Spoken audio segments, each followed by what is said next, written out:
Hello guys, I am Ratan sir. Welcome करता हूँ रतन sir grammar channel में।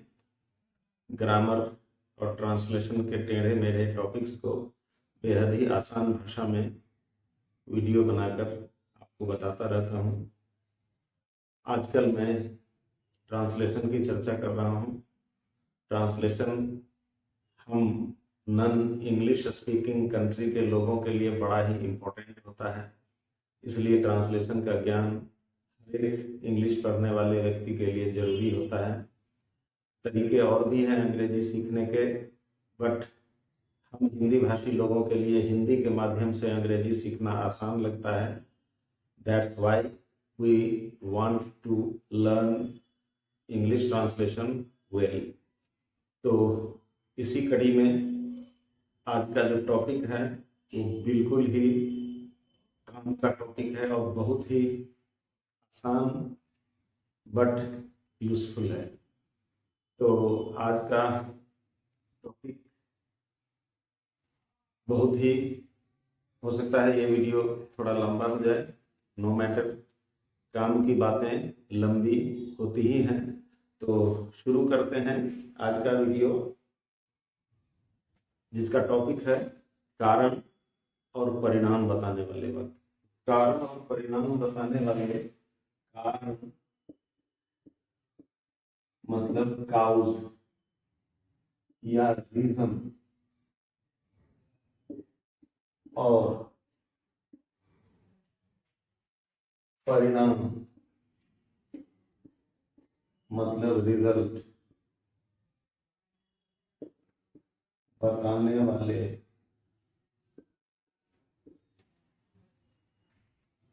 वाक्यों का ट्रांसलेशन।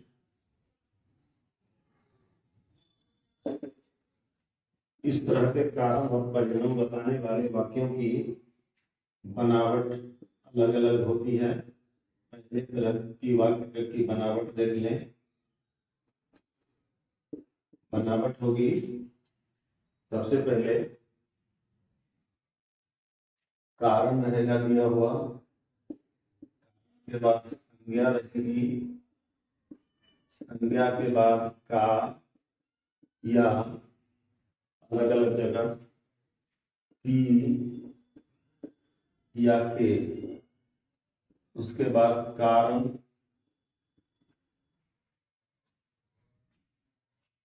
या वजह, और इसके बाद है। इस तरह के वाक्य की बनावट। कहीं पर इस है के बदले था या थी भी आ सकता है, या थे भी।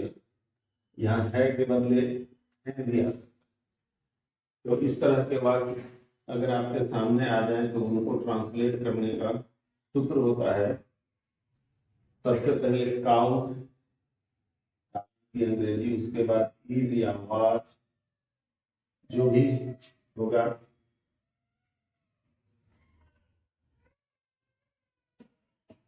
उसके बाद नाउन, और अंत में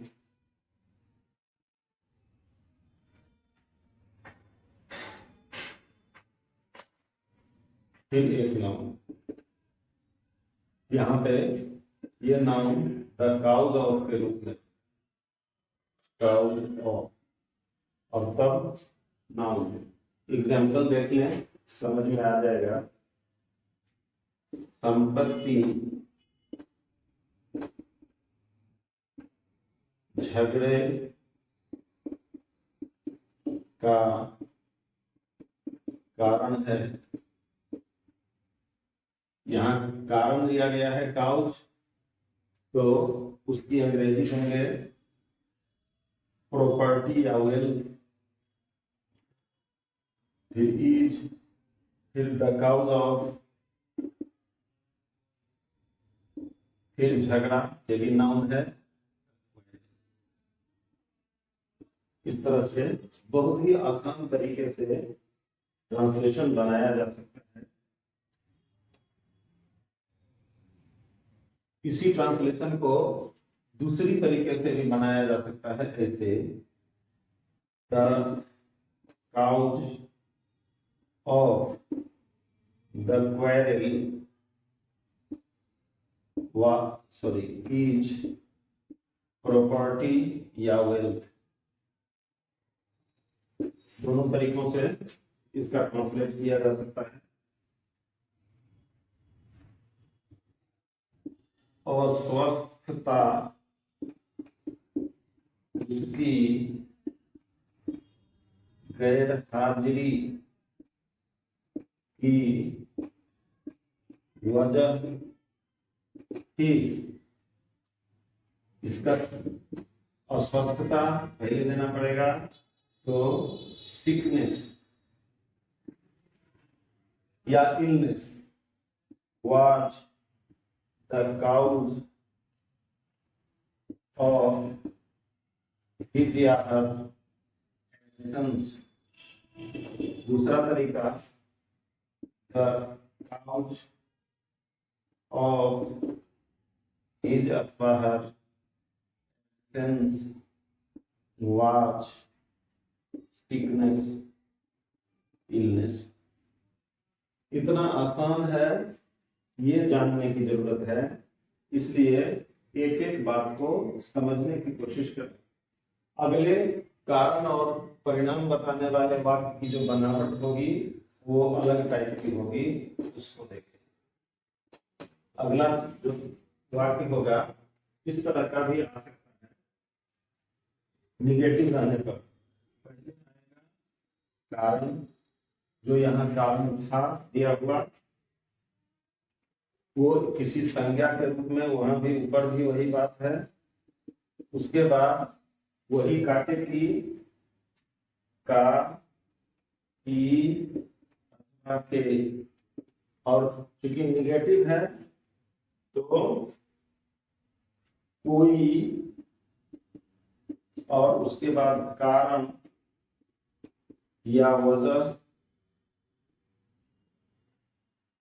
कोई कारण या वजह, उसके बाद नहीं, फिर है या था या थी, दोनों में से जैसा हिंदी वाक्य मिलेगा उसके तौर। अगर इस तरह का वाक्य आपके सामने आ जाए तो इसको ट्रांसलेट करने का जो सूत्र होगा एकदम ही आसान होता है। वो होता है देयर इज या वाज, देयर प्लस इज या वाज, हिंदी में है रहेगा तो इज, था रहेगा तो वाज, फिर no cause, no cause of, या नो काउज फॉर भी आता है, नो काउज फॉर क्योंकि नाउन आने वाला है, नाउन। एग्जाम्पल देख लें, पूरी बात समझ में आ जाएगी। एग्जाम्पल समझने में, पॉइंट को समझने में आसान होता है एग्जाम्पल के थ्रू, इसलिए एक एक एग्जाम्पल को जाने, छोटी छोटी बात अगर एग्जाम्पल के समझने का प्रयास किया जाए तो आसान है, नहीं तो छोटी बात भी बड़ी हो जाती है नहीं समझ में आने पर। इसलिए एक एक बात को समझने का भरसक प्रयास करें। मेरा विश्वास है कि you will certainly be able to understand the point. Example देख लें,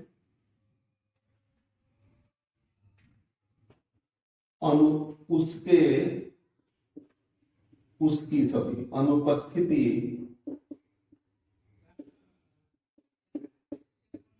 की कोई वजह नहीं है, उसकी अनुपस्थिति की कोई वजह नहीं है, तो there is no cause for his या हर एब्सेंस। कितना आसान है ये देखिए। विवाद का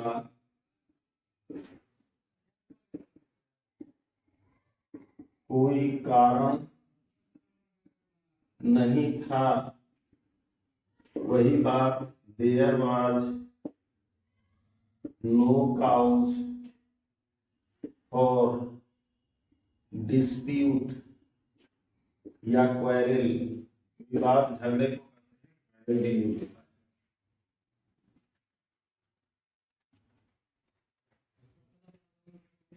कुछ वाक्य ऐसे होते हैं जिनमें दो क्लाउजेस के द्वारा कारण और उसका परिणाम इस तरह से भी बताया जाता है।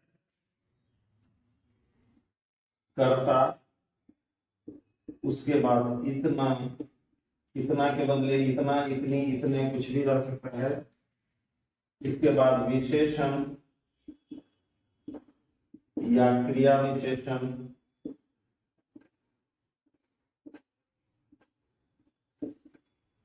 उसके बाद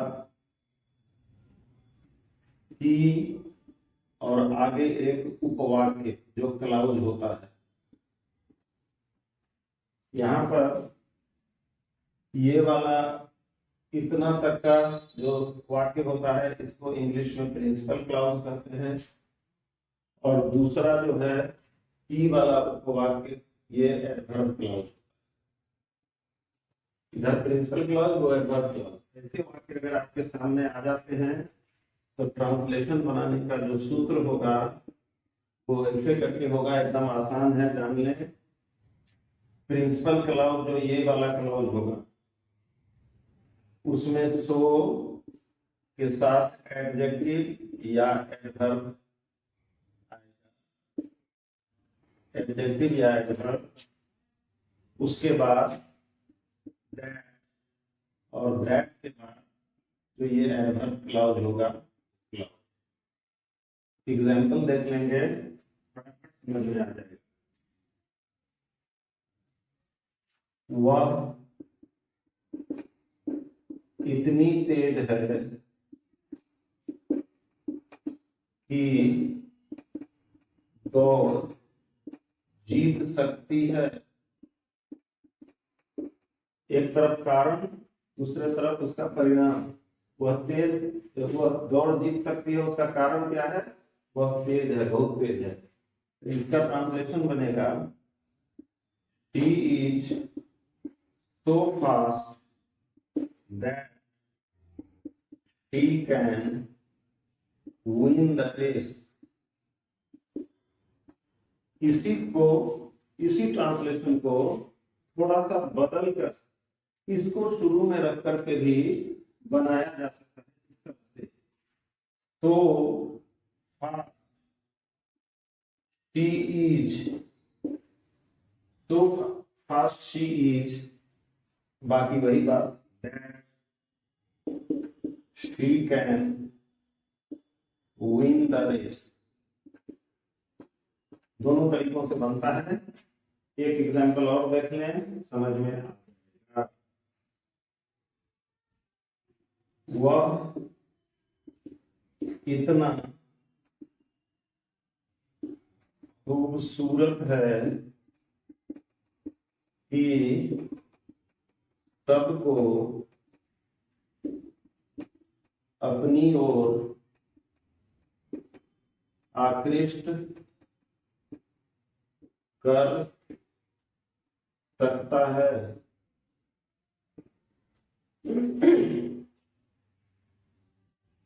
इसका translation, he is so handsome that he can attract everyone towards him। दूसरी तरीके से, दूसरा तरीका है इसका, so handsome he is that he can attract everyone towards him। एकदम ही आसान तरीका। इतने तरीकों को, दो तरह के तरीके बताए गए इस वीडियो में। इन तरीकों को जांचते हुए कुछ हिंदी वाक्यों का एक एक्सरसाइज, जिन्हें ट्रांसलेट करके आप यह जान सकते हैं कि इस वीडियो में बताए गए पॉइंट्स को आपने समझा या नहीं।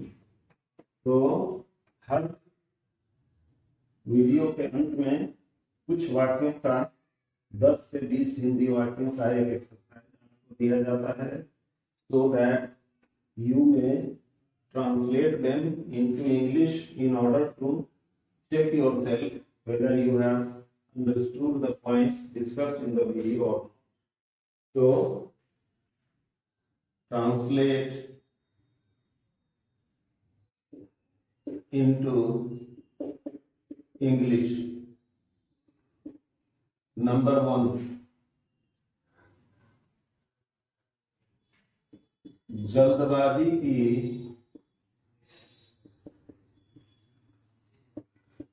कोई वजह नहीं है। नंबर 2,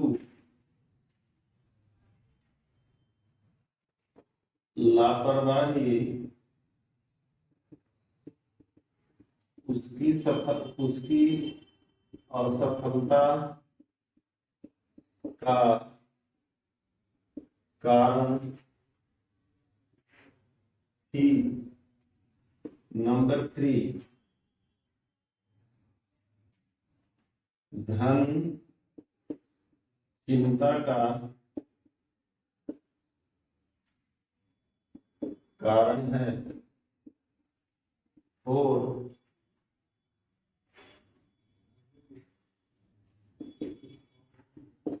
शिकायत की कोई वजह नहीं थी। नंबर 5,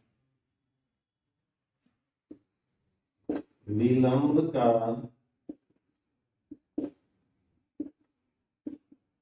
कोई कारण नहीं है। नंबर 6,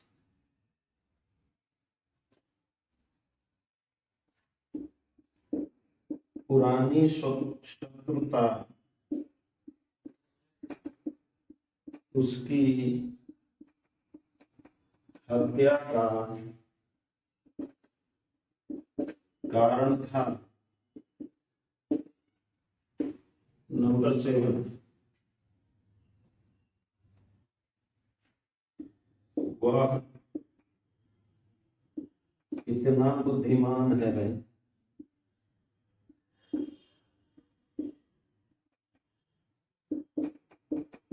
कि कठिन सवालों को बना सकता है। नंबर 8,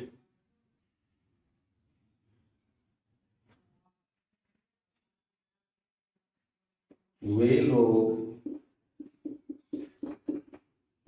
इतने चालाक हैं कि किसी बुद्धि को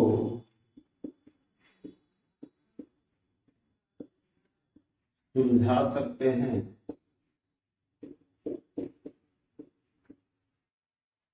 नंबर 9,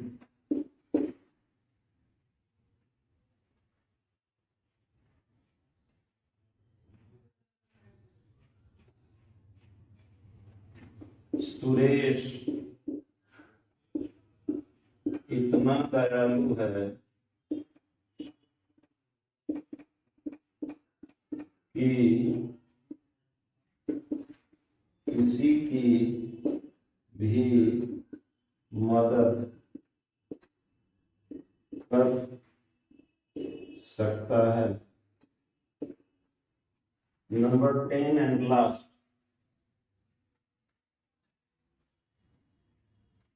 यह ऐसा चैनल है कि सब इसे पसंद करते हैं। ये 10 हिंदी वाक्यों का सेट आपके लिए, आपको जांच करने के लिए दिया गया। इन सभी हिंदी वाक्यों को ट्रांसलेट करें और देखें कि इस वीडियो में जो भी पॉइंट्स डिस्कस किए गए हैं, सारे के सारे पॉइंट्स आपको समझ में आ रहे हैं कि नहीं। आज इस वीडियो में होता है, इस वीडियो का होता है यहाँ पे अंत। अभी एक कारण और परिणाम बताने वाला पॉइंट थोड़ा ज़्यादा लंबा होता है, इसलिए एक वीडियो में इसको समेटा नहीं जा सकता। तो मेरे विचार से 3 या 4 वीडियोज में, उससे भी अधिक वीडियोज में सारे कारण और परिणाम वाले वाक्यों को बताया जाना संभव हो पाएगा। तो मिलते हैं अगले वीडियो में अगले वाक्यों और उसको उनको ट्रांसलेट करने के तरीकों के साथ। तब तक वीडियो को लाइक और शेयर करते रहें, चैनल को सब्सक्राइब कर लें। वीडियो में अंत तक बने रहने के लिए धन्यवाद। मिलते हैं अगले वीडियो में, तब तक अपना ख्याल रखें। आपका दिन शुभ हो। धन्यवाद।